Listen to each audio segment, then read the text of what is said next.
Hey, what's up you guys, it's MCLegoboy. Sorry I haven't gotten any videos out to you guys lately. It's just been something that's been going on. The first thing that happened, I ran out of things to review. Second thing that happened, I had spring break, and while I tried to get stuff done, it just didn't happen because the Lego store did not have my Ewok village all 3 days that they were shipping. Or like all 3 days they were getting shipments into the store. How does that happen? I don't know, but it annoys me so much because I was going to start all that Ewok stuff. The reason why I haven't started reviewing Ewok stuff or like Endor playset stuff yet is because I wanted to make a new opener for it that was all Endor type things and have some sort of Ewok music playing in the background for the very like first shot like I do with all my Star Wars stuff. And I just wanted it to be a little bit different. That's all I wanted, was just a little bit of a difference, and it just didn't happen. Because somebody decided we're not going to make any more Ewok villages at this time.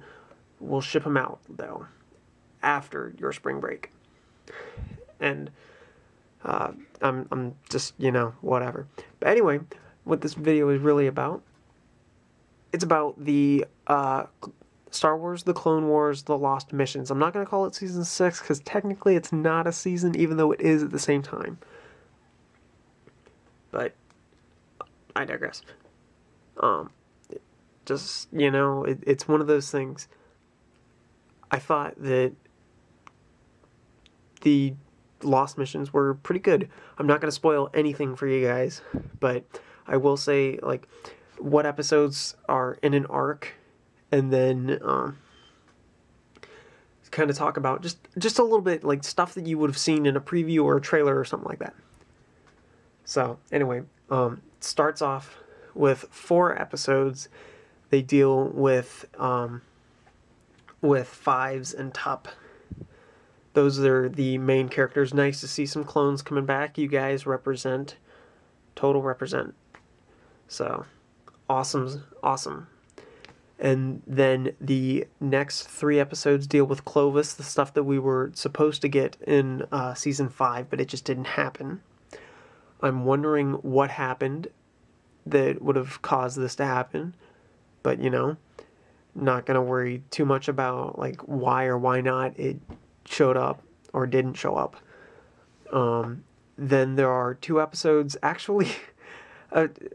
pretty hilarious episodes, because, I'm not, like, a big Jar Binks hater. Over the years, I've kind of been like, he's still not a bad character, but I do see why people hate him so much as I get older, because, the comedy things, I'm not in it for the comedy things anymore, I'm in it for the story. And the way that he kind of fits into stories now, it's like, okay, sure, why not?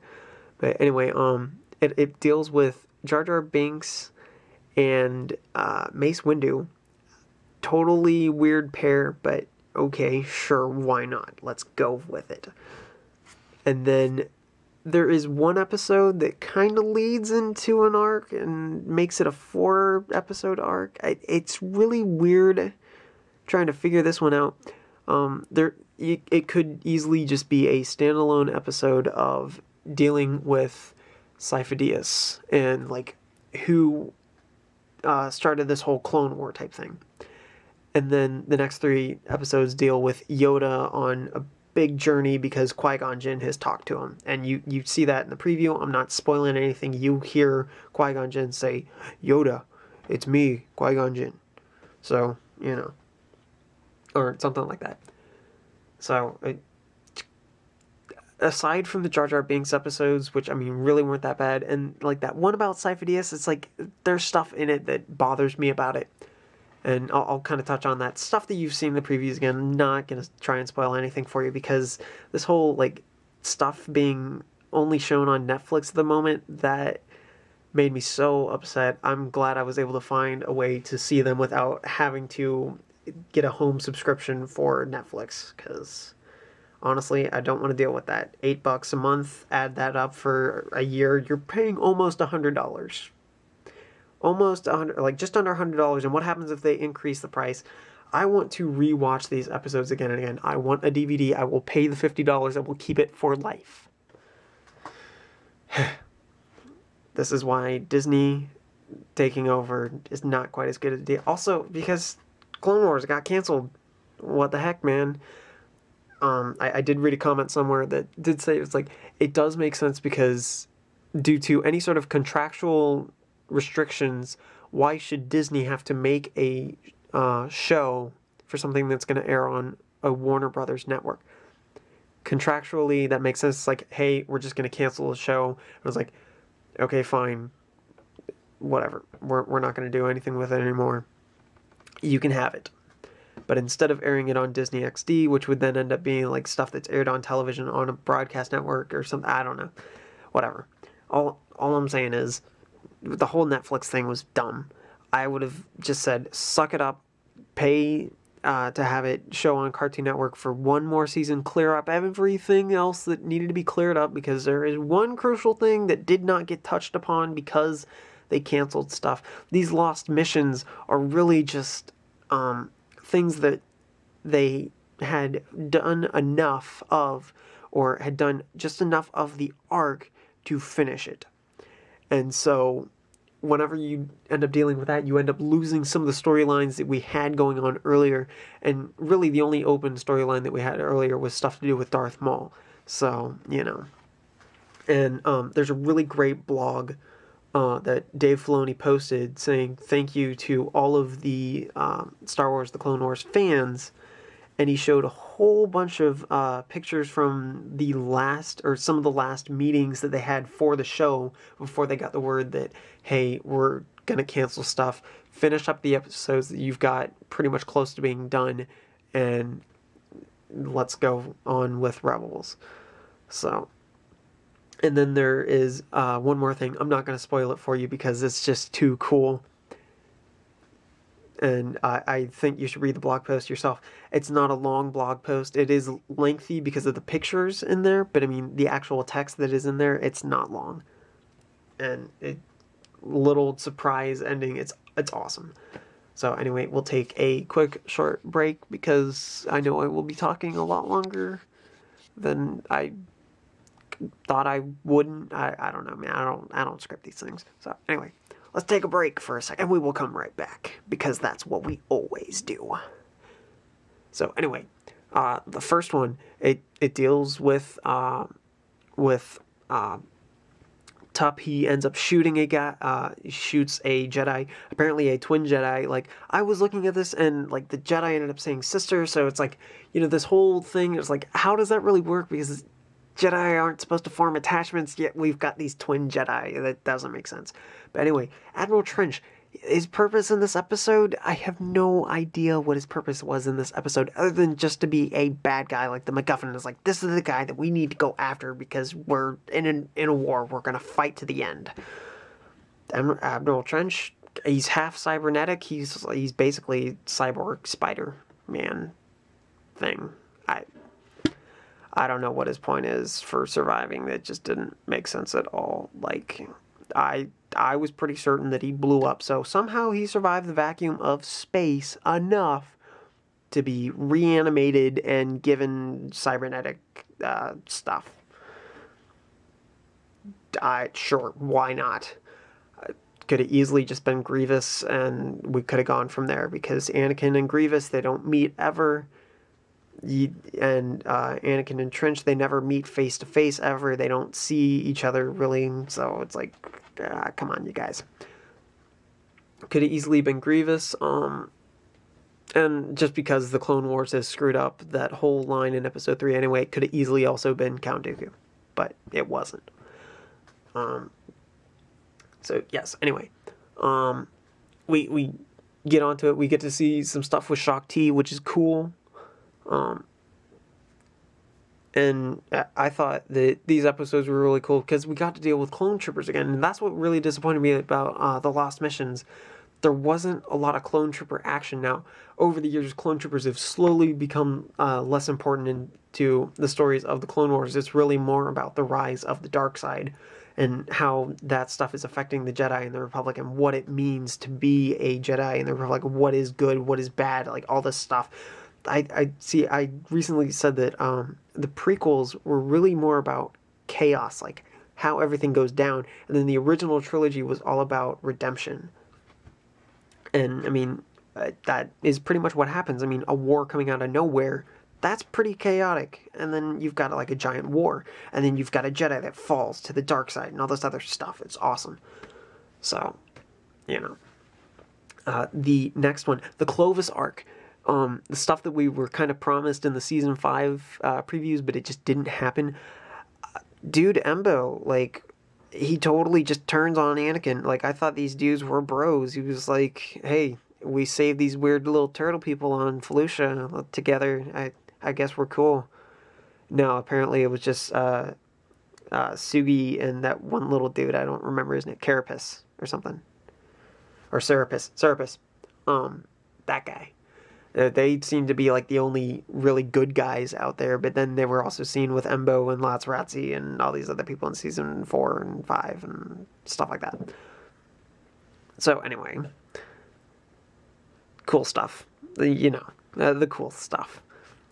But Clovis, like, I was certain he was dead again. Like, why did he have to come back? I don't really know. It deals with banking stuff, and if you're into that whole sort of like politics thing that prequels kind of showed, like just how this whole thing works, in to where, and like you can even see video commentaries about it, that you've got the Republic and the Separatists, and then in the middle is big business. This is the Trade Federation and the banks. And the Trade Federation, they, like, by episode 3, they are all in on the Separatists. It's like, cool, we will support you all you want, like everything, you get it. And so you get to see what happens with the banks in the Clovis Arc type stuff.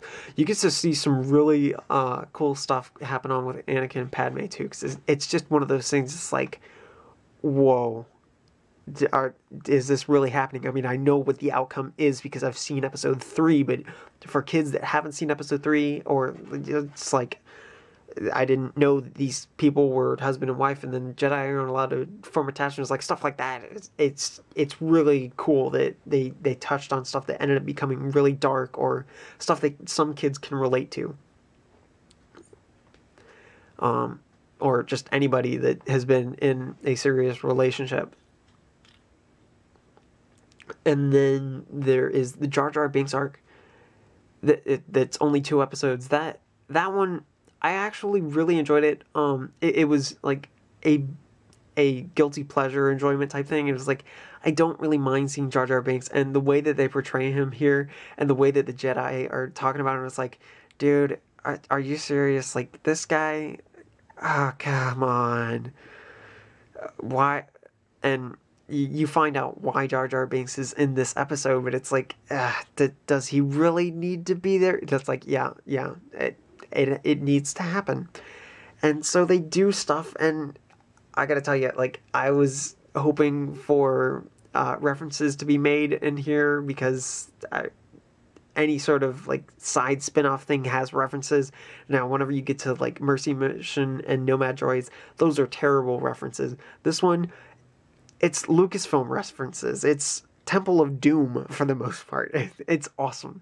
And you get to see some stuff with Mother Talzin. I don't know if I'm spoiling anything here, but you get to see some stuff with Mother Talzin. And so, you know, Mother Talzin, dude, like, that witch, she's crazy. But she's an awesome character. And then you get to the whole thing with Sifo-Dyas. Now, in the preview, you see Anakin and Dooku with Obi-Wan. They're fighting. And, again, what? Like, seriously, my powers have doubled since the last time we met Count. Good. Double the pride, or like twice the pride, double the fall, or whatever. You know, it's that one quote that makes me so mad every time I see these two fight or these two fight. You know, and by the way, like, I don't know how well the lighting is showing, but I'm pointing at Anakin and Dooku and Obi-Wan and Grievous. How many times does this need to happen? Like, send Plo Koon in at Count Dooku or Grievous. Send Ahsoka in at Count Dooku. I don't know if they ever fought. I'm pretty sure that they didn't. But sure, why not? That'd be awesome. I mean, we had Asajj Ventress and Grievous fight. That was cool. We got to see, like, the battle royale going on with, like, these guys, and it was awesome. So, like, why do we keep getting rehashes of stuff that we saw in the prequels? And by the way, Obi-Wan against Dooku, it's not good. He is just a bad fighter against Dooku. I don't know what the deal is with the whole writing of this whole, like, Obi-Wan and Dooku must fight. But every time that, like, Obi-Wan is going up against Dooku, he's, like, kicked out in a few seconds. I'm serious. Like, and it almost happens again here. And yet, in Season 4, Dooku was like, had it not been for Obi-Wan, you would have totally lost this fight, Anakin. Yeah. No, you're a terrible fighter.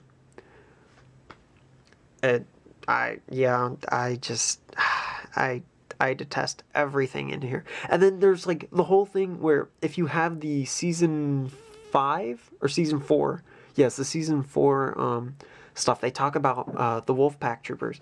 They saying that in Season 6 they got the coolest armor. There is so much dust and wind blowing around that you can hardly see these guys, and then they're in this shot probably just because Dave Filoni was like, there needs to be a Wolfpack trooper scene somewhere in each season. Season 1, Malevolence. Season 2, it was to save Anakin and Mace Windu. Season 3, it was at the very end where Ahsoka gets captured. Season 4? Yeah, Season 4. Season 4 was Mercy Mission.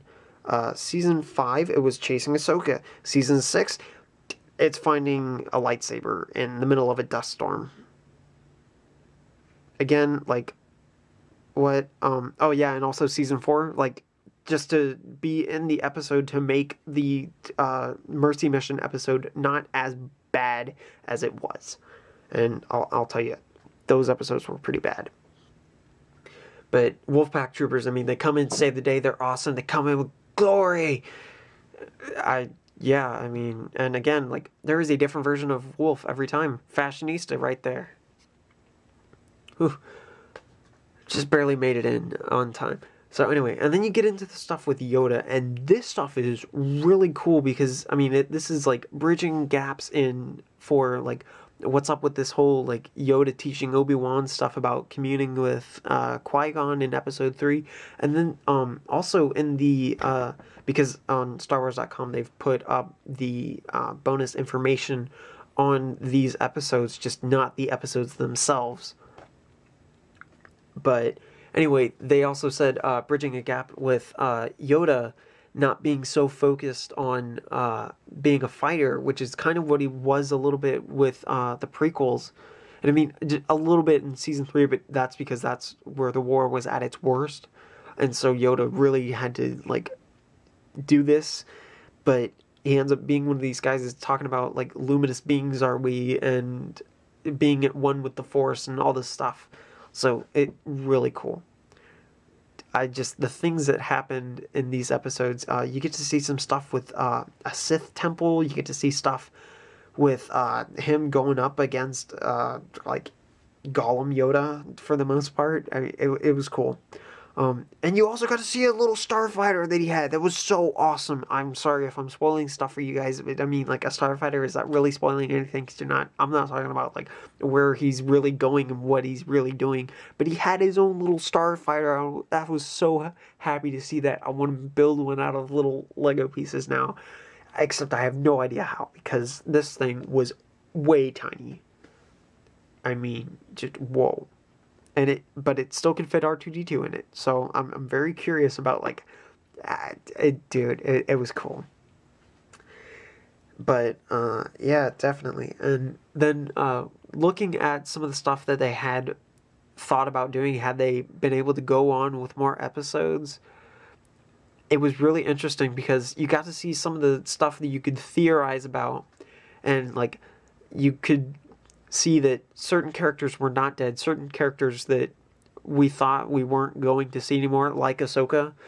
Like, I could really just do without Ahsoka, but I knew that somewhere Dave Filoni said that, no, this series began with Ahsoka being involved, even though kind of yes, kind of no, but it will end with her. Because, I mean, the show really is kind of focusing around with Ahsoka and stuff like that, but you know, that's stuff whenever you see season 5 that you end up realizing that, and then you end up hating yourself because it's Ahsoka, and it's always been about Ahsoka, and what's up with that? But anyway, like, it's just the whole idea of stuff, and this is where I really, really want to talk about Darth Maul. So, anyway, we will pause for a moment so I can change out the battery so it doesn't die on me while I just spill my heart out. Alright. So, if you guys don't know, Darth Maul is my favorite character, and the Clone Wars really expanded on his character and made him super awesome to me. I could really care less about the whole expanded universe stuff on him, because I am more concerned with the movies and the show, because those are the things that I'm going to have the most access to. I can look up stuff all I want on Wikipedia, but his entire canon has pretty much been rewritten. And so, I'm totally cool with that, because I never cared to begin with about the whole expanded universe. I didn't even know anything about Darth Maul and the way that he did stuff. I just cared about him looking cool, and then in the Clone Wars, he ended up being super interesting. He talked a lot more, because he had more than 3 lines. And, I mean, he took over a planet. That's awesome! He took over a planet. He was, like, flipping everywhere. Like, dude, it was so cool. And seeing some of these photos that were on the blog that Dave Filoni posted, it looked like there was going to be some stuff with Quinlan Vos getting involved, which is definitely cool. I liked Quinlan Vos. He's a crazy guy, and looking at some of the expanded universe stuff on him, because, I mean, Wikipedia, it's the best. I do know that he was involved with Dooku for a short amount of time. It was stuff that they were using to help figure things out.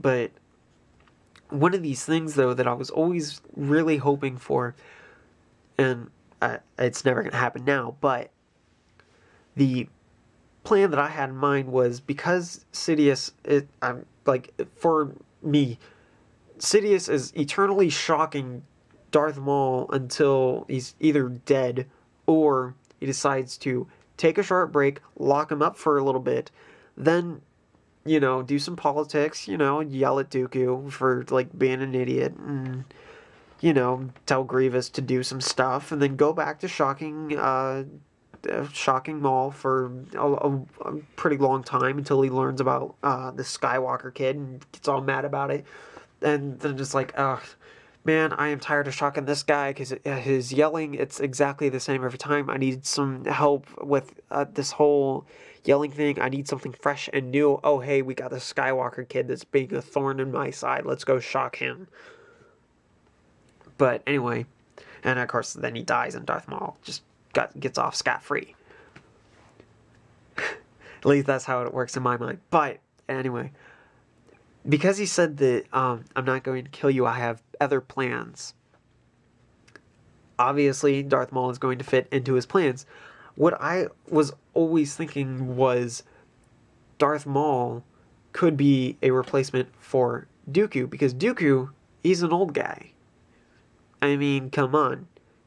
Old guy. Eventually, he's going to die. I mean, he's pretty much older than Palpatine. I'm pretty sure of it. So, you have Sidious tell Darth Maul and Dooku separately to go on a mission. They're going to go on a mission together, though. Like, you will meet at a rendezvous point. You will meet up with this guy. You will meet up with this guy. You guys are working together on this mission. Kill a Jedi, hunt after Asajj Ventress, do whatever. I don't care. Have Obi-Wan involved so that he can see this fight that goes on, because in my mind, what I'm seeing is Darth Sidious. He's got to be on Coruscant pretty much until Revenge of the Sith. And even then, he's still staying on Coruscant because, you know, that's what you do. I mean, you become Emperor and you want to be there for the people to, you know, shock the crap out of them. So, what I was thinking is that separately, you tell everybody, you tell these two what is going on. Then, because you only ever see him come up in a hologram. Also, by the way, you get to see this guy like come back in the flesh type of a thing. I'm not quite sure. Yeah, you do actually.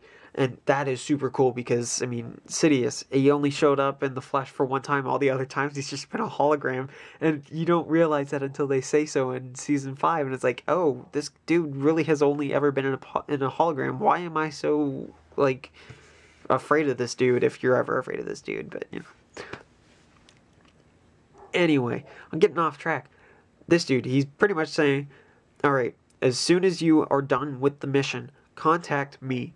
As soon as I come up on the hologram, you attack him, battle to the death. Obviously, you know what the outcome is going to be, but say Darth Maul with his lightsaber and his darksaber just go hacking at Dooku, do some quick little slashes like he did on Obi-Wan in Episode 2, and you've got some stuff going on to where kids will think, hey, maybe Darth Maul is going to come up on top. I don't know who this guy is, but he sounds awesome, and if he comes out on top, I'm totally going to root for him for being best villain ever. Until, you know, like, Vader shows up, and he's just got that whole, like, asthmatic thing that goes on. That's just creepy as I'll get out, because I never really thought it was creepy anyway, but, you know, some people thought it was creepy.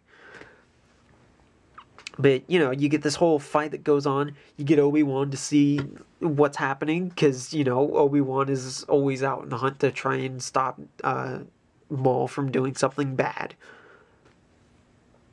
And as soon as this fight starts happening, like, at some point, you get this awesome fight that's going on. It's going on for a while. And you spend, like, half an episode of these two guys fighting, hacking at each other. And eventually, Dooku kills Maul.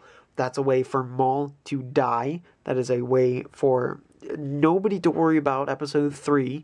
There's a way for everything to resolve itself. And you get to have Dooku pretty much show himself as being worthy of being a apprentice. So, I don't know about you guys, but in my book, that sounds like a pretty awesome idea. Unfortunately, we'll never know what happened. So, yeah. These lost missions, and, like, with the way that this blog post was, I know that it's all up for the expanded universe to expand these characters, like the stuff with Ahsoka, the stuff with Darth Maul, the stuff with Cad Bane, the stuff with Hondo, the stuff with, who else is up here that I... So yeah, I wish I had a whole bunch of bounty hunters, but I don't, so... But, you know, expand some of the stuff. Oh, the Clovis Arc, it actually takes place before the events in Season 5 with Darth Maul.